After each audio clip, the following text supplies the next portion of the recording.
Assalamualaikum warahmatullahi wabarakatuh. Innal hamdalillah alladzi kana bi'ibadihi khabiran basira. Tabarakalladzi ja'ala fis sama' burujan wa ja'ala fiha sirajan wa qamaran munira. Nahmaduhu wa nasta'inuhu wa nastaghfiruh wa na'udzu billahi min syururi anfusina wa min sayyiati a'malina. May yahdihillahu fala mudhillalah وَمَنْ يُضْلِلْ فَلَا هَادِيَ لَهُ أَشْهَدُ أَنْ لَا إِلَهَ إِلَّا اللَّهُ وَحْدَهُ لَا شَرِيكَ لَهُ وَأَشْهَدُ أَنَّ مُحَمَّدًا عَبْدُهُ وَرَسُولُهُ اللهم صل وسلم وبارك على سيدنا محمد وعلى آله وصحبه أجمعين. Amma ba'du. Pemirsa yang dirahmati Allah, alhamdulillah kita semua kembali dipertemukan Allah di channel ini yang insya Allah penuh barokah. Semoga pemirsa selalu dalam keadaan sehat, dilimpahi rezeki yang halal dan membawa kebaikan, dijauhkan dari mara bahaya dunia akhirat. Amin ya rabbal alamin. Allah subhanahu wa ta'ala telah menjamin untuk mencukupi kebutuhan hambanya melalui pintu-pintu rizkinya. Kita mungkin berpikir bahwa rizki hanya berupa uang atau materi lainnya.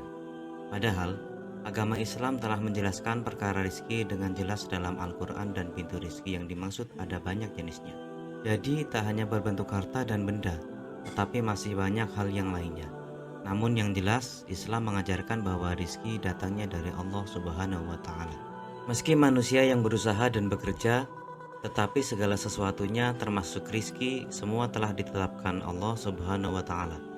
Sebagaimana dalam Al-Quran Allah Subhanahu wa ta'ala berfirman, yang artinya Allah lah yang menciptakan kamu, kemudian memberimu rizki, lalu mematikanmu, kemudian menghidupkanmu kembali. Adakah di antara yang kamu sekutukan dengan Allah itu dapat berbuat demikian? Maha suci Dia dan maha tinggi dari apa yang mereka persekutukan. Quran Surat Ar-Rum ayat 40. Dalam ayat lainnya juga telah diterangkan bahwa dan Dia telah memberikan kepadamu keperluan dan segala apa yang kamu mohonkan kepadanya. Dan jika kamu menghitung nikmat Allah, tidaklah dapat kamu menghinggakannya. Sesungguhnya manusia itu sangat zalim dan sangat mengingkari nikmat Allah. Quran Surat Ibrahim ayat 34. Lalu apa sajakah yang termasuk pintu rizki dalam Al-Quran? Berikut ulasannya. Sesungguhnya rizki seluruh makhluk yang ada di bumi ini telah dijamin oleh Allah Subhanahu wa ta'ala. Jadi kita sebagai manusia tidaklah perlu khawatir akan merasa kekurangan karena Allah telah menjaminnya selalu cukup. Hal ini tertera dalam Al-Quran Surah Hud ayat 6 yang berbunyi, dan tidak ada suatu binatang melata pun di bumi melainkan Allah lah yang memberi rizkinya, dan Dia mengetahui tempat berdiam binatang itu dan tempat penyimpanannya. Semua tertulis dalam kitab yang nyata atau Lauh Mahfuz. Pintu rizki berikutnya yang telah diterangkan dalam Al-Quran yaitu rizki karena berusaha. Maksudnya adalah manusia tetap perlu berusaha meski rizki sudah dijamin oleh Allah Subhanahu wa ta'ala. Tidak ada yang instan di dunia ini, termasuk dalam mendapatkan uang untuk memenuhi kebutuhan hidup. Berusahalah dengan giat, dengan cara bekerja atau berbisnis. Maksimalkan tenaga dan ide yang Allah anugerahkan untuk berusaha mencari rizki dan janganlah bermalas-malasan.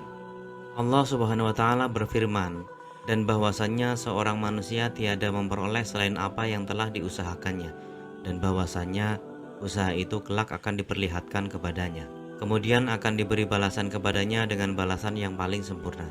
Quran Surat An-Najm ayat 39 hingga 41. Kita pasti setuju bahwa akan ada banyak tantangan yang mungkin muncul selama mencari rizki. Baik saat mencari rizki dengan cara bekerja ataupun berbisnis, masing-masing memiliki rintangannya sendiri. Datangnya ujian ketika mencari rizki mungkin karena banyaknya keburukan yang telah kita lakukan. Saat kita merasa sedang diuji ketika mencari rizki, janganlah berputus asa. Teruslah berusaha dan coba untuk meminta ampun kepada Allah dengan cara beristighfar. Hal ini karena Allah Subhanahu wa ta'ala akan membukakan rizki kepada hambanya yang beristighfar. Sebagaimana firman Allah dalam Quran Surah Nuh ayat 10 hingga 12 yang artinya, maka aku katakan kepada mereka, mohonlah ampun kepada Tuhanmu, yaitu beristighfar. Sesungguhnya Dia adalah Maha Pengampun, niscaya Dia akan mengirimkan hujan kepadamu yang lebat, dan membanyakkan harta dan anak-anakmu, dan mengadakan untukmu kebun-kebun, dan mengadakan pula di dalamnya untukmu sungai-sungai. Pintu rizki yang tertera dalam Al-Quran lainnya ialah rizki karena bersyukur kepada Allah. Dengan senantiasa mengucapkan rasa syukur, Allah Subhanahu wa taala pun akan mendatangkan rizki bagi umatnya, sebagaimana firman Allah dalam Quran berikut ini. Dan ingatlah juga tatkala Tuhanmu memaklumkan, sesungguhnya jika kamu bersyukur, pasti kami akan menambah nikmatmu, dan jika kamu mengingkari nikmatku, maka sesungguhnya azabku sangat pedih. Quran Surat Ibrahim ayat 7. Namun jangan bersyukur pada saat lapang saja, tetapi ketika merasa sulit atau sempit, sebaiknya manusia juga tetap bersyukur. Karena sesungguhnya Allah mendatangkan rizki bagi siapa saja yang bersyukur kepadanya. Jadi, pandai-pandailah bersyukur. Pintu rizki karena bersedekah sudah banyak dibuktikan oleh umat Islam. Hal ini karena saat kita bersedekah secara ikhlas, Allah akan menggantikan sedekah yang telah dikeluarkan dengan rizki berlipat. Hal ini telah diterangkan dalam Al-Quran Surat Al-Baqarah ayat 245 yang berbunyi, siapakah yang mau memberi pinjaman kepada Allah, pinjaman yang baik, menafkahkan hartanya di jalan Allah, maka Allah akan melipat gandakan pembayaran kepadanya dengan lipat ganda yang banyak. Dan Allah menyempitkan dan melapangkan rizki, dan kepadanya lah kamu dikembalikan. Tak hanya membawa rizki, sedekah juga dapat menjadi cara bagi umat Islam untuk bersilaturahmi dengan sesamanya. Maka janganlah ragu untuk bersedekah karena amalan ini membawa banyak hikmah di dalamnya. Kita mungkin pernah mendapatkan rizki dari arah yang tidak disangka-sangka, bukan? Misalnya ketika kita sedang merasa putus asa karena merasa kesulitan dalam mencari rizki, disitulah Allah bekerja membukakan pintu rizki dari sesuatu yang kita sendiri bertanya dari mana asalnya. Hal ini karena Allah memang telah menjamin kebutuhan setiap umatnya untuk selalu tercukupi. Allah Subhanahu wa taala juga maha baik sehingga rizki yang kita peroleh bisa dari manapun. Sebagaimana firman-Nya dalam Al-Quran yang artinya, dan memberinya rizki dari arah yang tiada disangka-sangka. Dan barang siapa yang bertawakal kepada Allah, niscaya Allah akan mencukupkan keperluannya. Sesungguhnya Allah melaksanakan urusan yang dikehendakinya. Sesungguhnya Allah telah mengadakan ketentuan bagi tiap-tiap sesuatu. Quran Surat At-Tolak ayat 3. Pintu rizki lain yang akan dibukakan oleh Allah Subhanahu wa taala adalah saat umatnya menikah. Setiap laki-laki dan perempuan yang memutuskan untuk beribadah kepada Allah dengan cara menikah, maka saat itulah Allah Subhanahu wa taala mencukupkan rizki mereka. Allah berfirman dalam Al-Quran Surat An-Nur ayat 32 yang berbunyi, dan kawinkanlah orang-orang yang sendirian di antara kamu dan orang-orang yang layak berkawin dari hamba-hamba sahayamu yang lelaki dan hamba-hamba sahayamu yang perempuan. Jika mereka miskin, Allah akan memampukan mereka dengan karunia-Nya, dan Allah maha luas pemberiannya lagi maha mengetahui.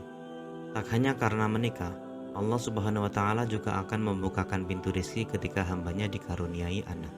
Sebagaimana yang telah diterangkan dalam Quran surah Al-Isra ayat 31 yang artinya, dan janganlah kamu membunuh anak-anakmu karena takut kemiskinan.